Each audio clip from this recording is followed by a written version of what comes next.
Good morning student. FY BCom 2019 pattern semester second. Subject financial accounting second. Topic final account of charitable trust. या final अकाउंटचं काल आपण introduction पाहिलेलं होतं की charitable trust कुणाला म्हणायचं, त्यानंतर त्यांच्या अकाउंटिंग मध्ये कुठले कुठले अकाउंट येतात, त्यानंतर जे टर्म्स ते आपण काल इंट्रोडक्शनच्या लेक्चरमध्ये पाहिलेले आहे. आजपासून आपण पहिला प्रॉब्लेम चालू करतोय. तुम्हाला प्रॉब्लेम गुगल क्लासरूमला टाकलेला आहे. ज्यांनी लिहिलेला असेल ठीक, ज्यांनी लिहिलेला नसेल त्यांनी एक पेज प्रॉब्लेम साठी सोडून द्या आणि आता डायरेक्ट सोल्युशन घ्यायचंय. आधी प्रॉब्लेम पहिलाच प्रॉब्लेम असल्यामुळे प्रॉब्लेम समजावून घ्या, कारण की प्रॉब्लेम तुम्हाला समजला तर सोडवता येईल. Preparation of income and expenditure account and balance sheet from receipt and payment account. ह्यामध्ये प्रॉब्लेमचे प्रकार आहेत की इन्कम अँड एक्सपेंडिचर वरून रिसिप्ट अँड पेमेंट वरून इन्कम अँड एक्सपेंडिचर तयार करणे आणि बॅलन्स शीट तयार करणे, आणि दुसरा प्रकार असा आहे की इन्कम अँड एक्सपेंडिचर वरून रिसिप्ट अँड पेमेंट अकाउंट तयार करणे. तर आपण आज पहिला प्रकार पाहणार आहोत. रिसिप्ट अँड पेमेंट अकाउंट दिलेले आहे आणि त्यावरून आपल्याला इन्कम अँड एक्सपेंडिचर अकाउंट आणि बॅलन्स शीट तयार करायचे. मग पहिला प्रॉब्लेम बघा. Following is the receipt and payment account of Ekta women's welfare club for the year ended 31 December 2014. Ekta women's welfare club या क्लबचं आपल्याला रिसिप्ट अँड पेमेंट अकाउंट दिलेलं आहे 31 डिसेंबर 2014चं. बघा, रिसिप्ट अँड पेमेंट अकाउंट जे आहे ते आधी काय काय आहेत त्यामध्ये ते समजावून घ्या. समजलं की पोस्टिंग करणं सोपं जातं. मग बघा, रिसिप्ट अँड पेमेंट अकाउंट मी आधी तुम्हाला समजावून सांगते. रिसिप्ट साइड जे आहे तिथे वेगवेगळ्या हेड खाली जे पैसे आपल्याला आलेले आहेत क्लबकडे त्याची माहिती दिलेली आहे, आणि पेमेंट साइडला ज्या वेगवेगळ्या हेड खाली आपण पैसे पेड केलेले आहेत त्याची माहिती दिलेली आहे. मग रिसिप्ट साइडला जसं कॅशबुकला ओपनिंग बॅलन्स असतो ना, सेम तसाच ओपनिंग बॅलन्स दिलेला आहे, टू बॅलन्स ब्रॉट डाऊन. हा जो ओपनिंग बॅलन्स आहे हा आपण कुठेही पोस्टिंग करणार नाही, कारण की हा जो ओपनिंग बॅलन्स आहे हा आपल्याला फक्त जर प्रॉब्लेम मध्ये कॅपिटल फंड वगैरे दिलेलं नसेल आणि तो शोधायचा असेल, म्हणजे ओपनिंग बॅलन्स शीट काढायचं असेल तर आवश्यक असतो ओपनिंग बॅलन्स. त्यानंतर सबस्क्रिप्शन म्हणजे वर्गणी. एकत्रितरित्या किती वर्गणी आलेली आहे तर 81,750 रुपये वर्गणी आलेली आहे. त्यानंतर डोनेशन, देणग्या किती आलेल्या आहेत तर 3,000 रुपयाची डोनेशन आहे. इथे काही स्पेसिफिक उल्लेख नाही, म्हणजे जनरल डोनेशन आहे. त्यानंतर ग्रँट फ्रॉम गव्हर्नमेंट, गव्हर्नमेंट कडनं ग्रँट आलेली आहे 15,000 रुपयाची. Sale of newspaper, old newspaper विकले 300 रुपयाचे. Proceeds of charity show, charity show organize केला आणि त्यातून आपल्याला इन्कम मिळालाय 16,500 रुपयाचा.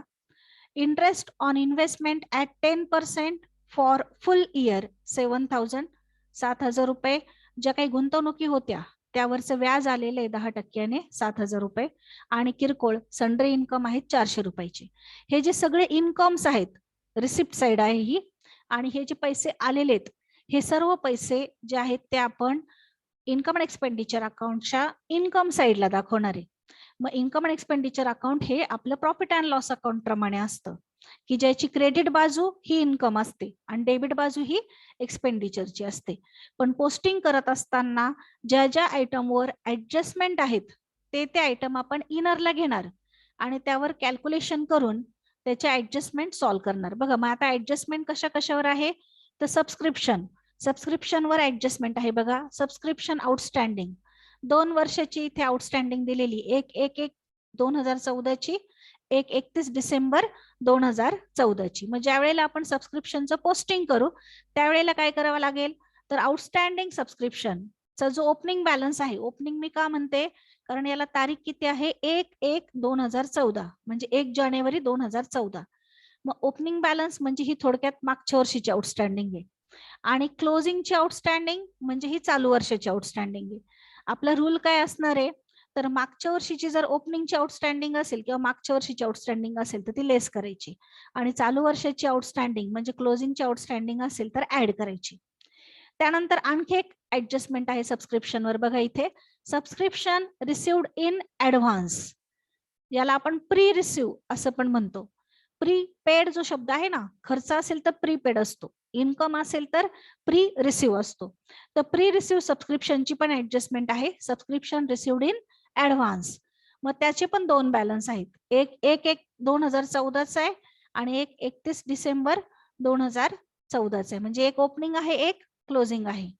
मग प्री रिसिव्हची ऍडजस्टमेंट कशा पद्धतीने करायची? तर प्री रिसिव्ह जे आहे, जसं आउटस्टँडिंगचा इफेक्ट दिलाय त्याचा उलटा इफेक्ट. मग ओपनिंगचे आउटस्टँडिंग आपण काय करतो? लेस करतो. तर ओपनिंगचे प्री रिसिव्ह काय करावे लागतील? ऍड करावे लागतील. क्लोजिंगचे आउटस्टँडिंग आपण ऍड करतो, तर क्लोजिंगचे प्री रिसिव्ह काय करावे लागतील? लेस करावे लागतील. म्हणजे रिव्हर्स इफेक्ट आहे. आउटस्टँडिंगच्या उलटा इफेक्ट हा प्री रिसिव्हचा द्यायचा. मग जेव्हा आपण सबस्क्रिप्शन पोस्टिंग करू, तर तेव्हा आपल्याला या 4 ऍडजस्टमेंट ज्या आहेत सबस्क्रिप्शनवरच्या त्या कराव्या लागतील. त्यानंतर डोनेशनवर ऍडजस्टमेंट नाहीये, गव्हर्नमेंट ग्रँटवर नाहीये, सेल प्रोसीड ऑफ न्यूजपेपरवर नाहीये, चॅरिटी शोवर नाहीये, बाकी कुठल्याही आयटमवर ऍडजस्टमेंट नाहीये. मग आता पेमेंट साइड पहा. पेमेंट साइडला सॅलरी आहे 12,500 रुपये. आता ही जी पेमेंट साइड आहे, हे सगळे आपले खर्च आहे. मग हे जे सगळे खर्च आहेत हे आपण कुठे दाखवणार आहोत? तर इन्कम एक्सपेंडिचर अकाउंटच्या डेबिट साइडला दाखवणार आहे.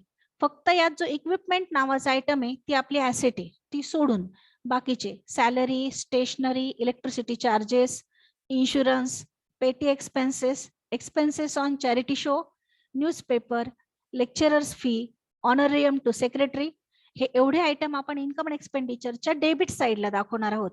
फक्त इक्विपमेंट ही ऍसेट आहे आणि लास्टला जो बॅलन्स कॅरीड डाऊन केलेला आहे तो कॅशचा क्लोजिंग बॅलन्स आहे 27,050 रुपये. हे दोन आयटम ऍसेटचे आहेत आणि त्यावर ऍडजस्टमेंट आहे. सॅलरीवर पण ऍडजस्टमेंट आहे बघा. इथे पहा, पहिलीच ऍडजस्टमेंट ऍडिशनल इन्फॉर्मेशन मध्ये आउटस्टँडिंग सॅलरी. आउटस्टँडिंग सॅलरी 1,200 रुपये ओपनिंगची आहे आणि क्लोजिंगची 1,800. मग ओपनिंगचे आउटस्टँडिंग काय करायचे? लेस. क्लोजिंगचे आउटस्टँडिंग काय करायचे? ऍड. त्याप्रमाणे आपण सॅलरी पोस्टिंग केल्यानंतर त्यामध्ये याचा पण इफेक्ट देणार आहोत. त्यानंतर इन्शुरन्स नावाचा जो आयटम आहे त्यावर प्रीपेडची ऍडजस्टमेंट आहे. ओपनिंग आणि क्लोजिंग दोन्ही पण आहे प्रीपेड.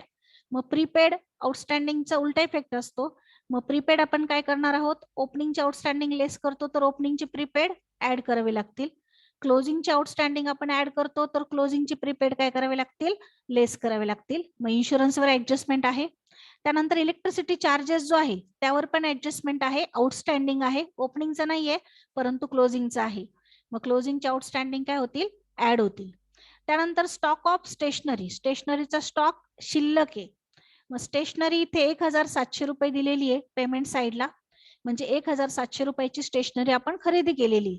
मग तिचा ओपनिंगचा स्टॉक होता, त्याच्यानंतर क्लोजिंगचा पण स्टॉक आहे. मग कॅल्क्युलेशन करून आपल्याला किती स्टेशनरी कंझ्युम केली म्हणजे वापरली ते काढावं लागेल. त्यासाठी आपण ओपनिंगचा बॅलन्स घेणार, त्यामध्ये ही खरेदी ऍड करणार 1,700 ची आणि त्यातून क्लोजिंग बॅलन्स वजा करणार आहोत. त्यानंतर दोन ऍसेट आहेत, इक्विपमेंट आणि बिल्डिंग. तर याचं पण कॅल्क्युलेशन करावं लागेल आपल्याला, कारण की इक्विपमेंट 25,600 रुपये ओपनिंगचा बॅलन्स आहे. इकडे पेमेंट साइडला 30,000ची खरेदी आहे. मग 25,600 प्लस 30,000 55,600 होतील. पण क्लोजिंग बॅलन्स किती दिसतोय आपल्याला? 50,200 दिसतोय. म्हणजे याचा अर्थ 55,600 आणि 50,200 यातला जो डिफरन्स आहे ते असणार आहे डेप्रिसिएशन.